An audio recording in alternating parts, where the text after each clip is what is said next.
बिस्मिल्लाहिर्रहमानिर्रहीम।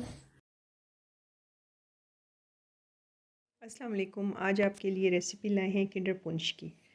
ये ऐसा आप कह लें कि शरबत है जो कि सर्दियों में पिया जाता है ताकि इससे हम सेहतमंद रह सकें।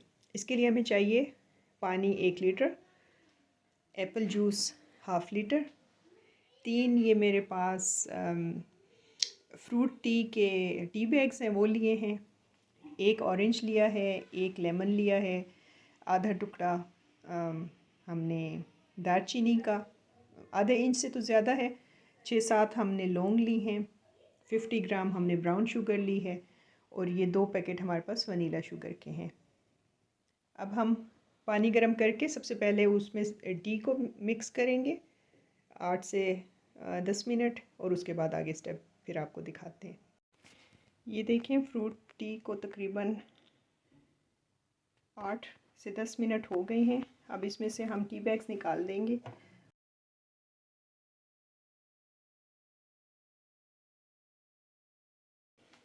हम इसमें डाल रहे हैं सेब का जूस,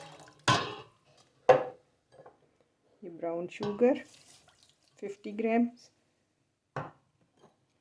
ये लौंग और दालचीनी और इसमें हम डालते हैं वनीला शुगर।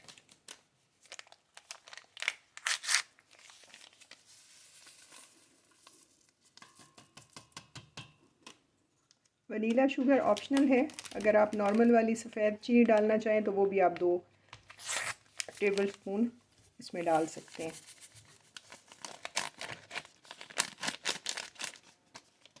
इसको हम मिक्स करके थोड़ी देर पकाएंगे, बिल्कुल हल्की आंच है, यानी इसको आपने बॉयल नहीं करना, बस इतना पकाना है कि इसमें चीनी जो है ये मिक्स हो जाए।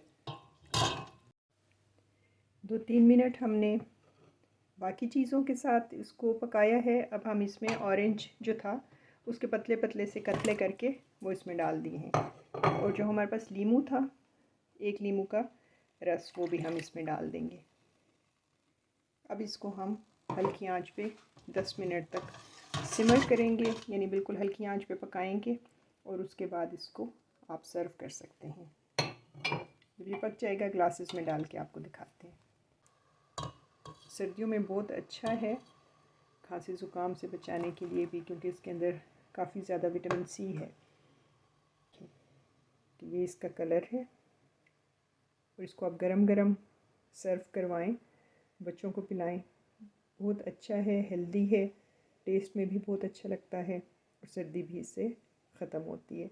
तो बहुत ख्याल रखें, बताइएगा आपने रेसिपी ट्राई की और आपको कैसे लगी। दुआ में याद रखिए। इंशाल्लाह एक नई रेसिपी के साथ जल्द आएंगे। अस्सलाम वालेकुम।